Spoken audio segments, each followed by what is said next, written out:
Alors, Hachem, le Chok l'Israël ce matin, Sota 48a. Mishebatla Sanhedrin. On dit que depuis que le Sanhedrin s'est exilé de sa place, le Sanhedrin s'est exilé du Beth Amikdash 40 ans avant la destruction du temple. Qu'est-ce qui est arrivé? Ils ont déjà prévu la destruction. Ils avaient une chambre dans le Beth Amikdash qu'on appelait l'Ishkat HaGazit. Et 40 ans avant que le Beth Amikdash soit détruit, ils ont été exilés de leur place. Deux qui ont été exilés, Rav Amar Ravuna, Zekini Mishar Shavatu, Bachurim Min Ginatam. Là, le rabbin ont interdit d'écouter la musique. Depuis que le Sanhedrin était exilé, tu n'avais plus le droit d'écouter la musique. La musique, c'est la simha, mais le fait que le Sanhedrin s'est exilé, ça ne signifiait pas une bonne chose. Dans ce cas, ils ont interdit la musique, comme dit le prophète Jérémie, Zekinim Mishar Shavatu. Les Zekinim, qui sont les âgés, les sages, ont quitté le Sha'ar, ils ont quitté la place où ils étaient, Bachurim Mineginatam, alors le jeune ne chantait plus. Amarav Udna de Sham'a Zimra Te'aker. Dit Rav, une oreille qui écoute la musique mérite d'être coupée. Ça veut dire que c'était très fort. On a interdit d'écouter la musique. Et en vérité, même aujourd'hui, en ère actuelle, on n'a pas le droit d'écouter la musique. Ah, tu vas me dire que tout le monde écoute la musique, il y a tellement de chanteurs juifs. Oui. On te dit, vous allez voir bientôt qu'est-ce qui est arrivé à leur époque, et on va le traduire à notre époque, et on va comprendre la décision finale qui a été donnée. Je saute un peu la Gemara, et j'arrive dans quelques lignes plus tard, Rav Huna Batil Zimra. Rav Huna, dans son territoire, là où il était rabbin, il a interdit d'écouter la musique. Okay? Et ce n'était pas un petit territoire, c'était tout l'endroit. Kam mea avazi bezouza, ou mea sea chite bezouza, velo baya.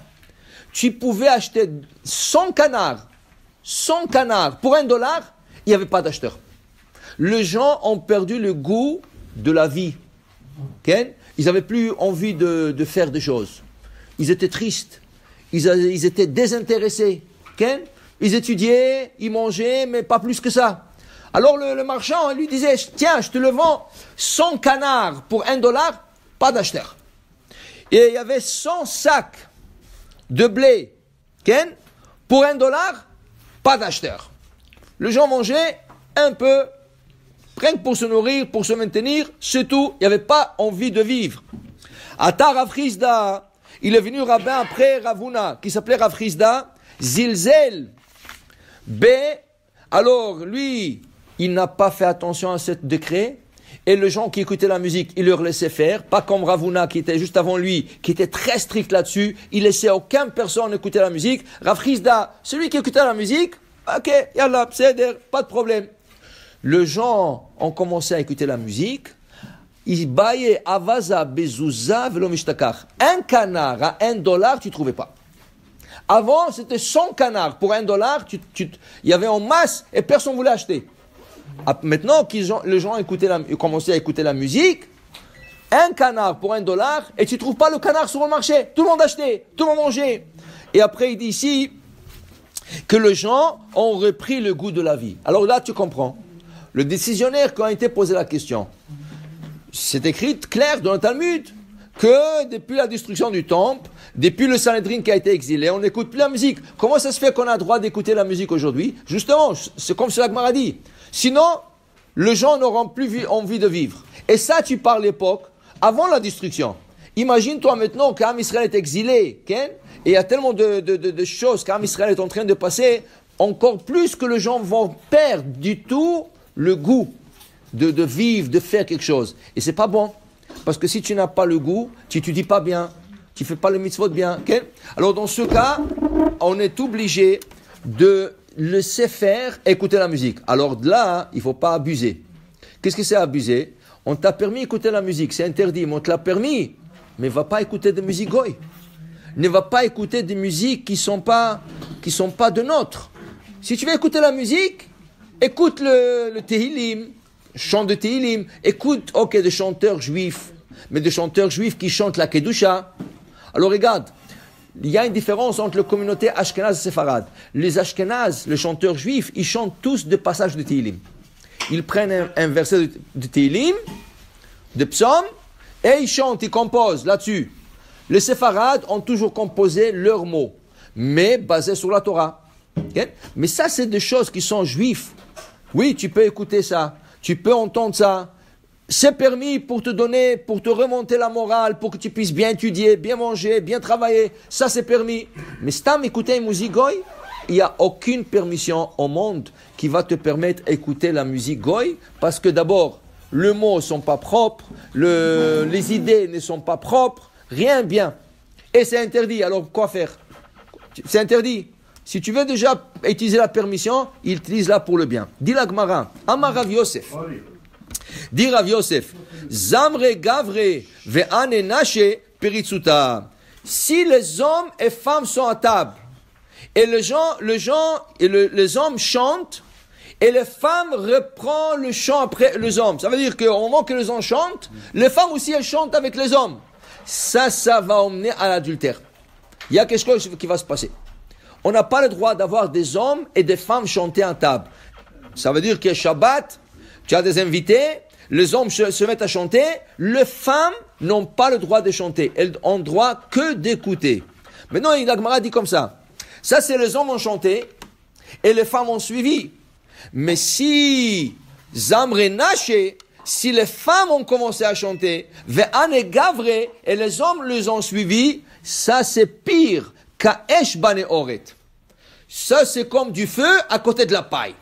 Ça c'est vraiment, tu es parti loin, ça c'est 1000% que quelque chose va sortir de mauvais de ça. Okay? Alors il dit ok, de toute manière, que les hommes chantent et les femmes suivent, c'est interdit.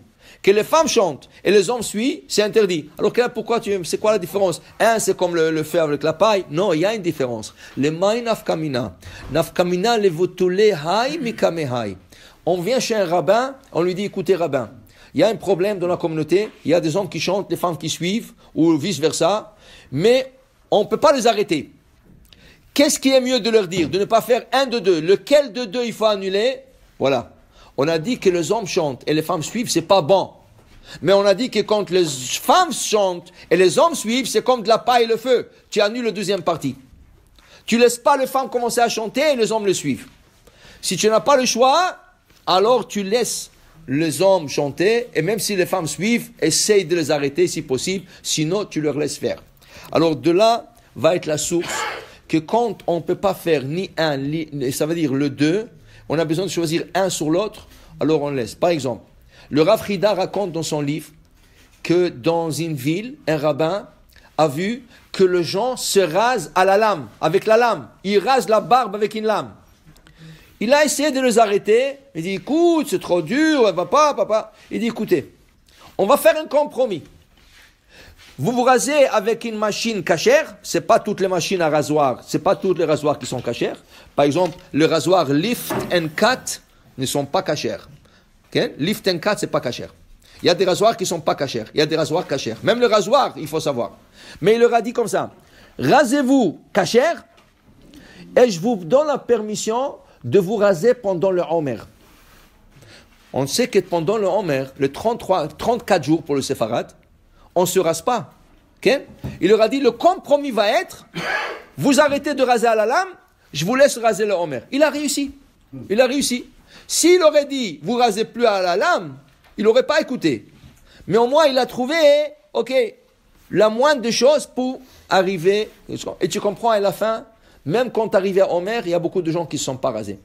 Alors, il faut savoir, chaque situation, cas par cas, il faut analyser. Si tu ne peux pas tout annuler, qu'est-ce qui est le plus mauvais, qu'est-ce qui est moins mauvais, et tu essaies de choisir, mais ça demande Da'at Torah, un rabbin qui pense, qui réfléchit, et qui sait comment arranger les choses, et pour ramener les gens à la Teshuvah.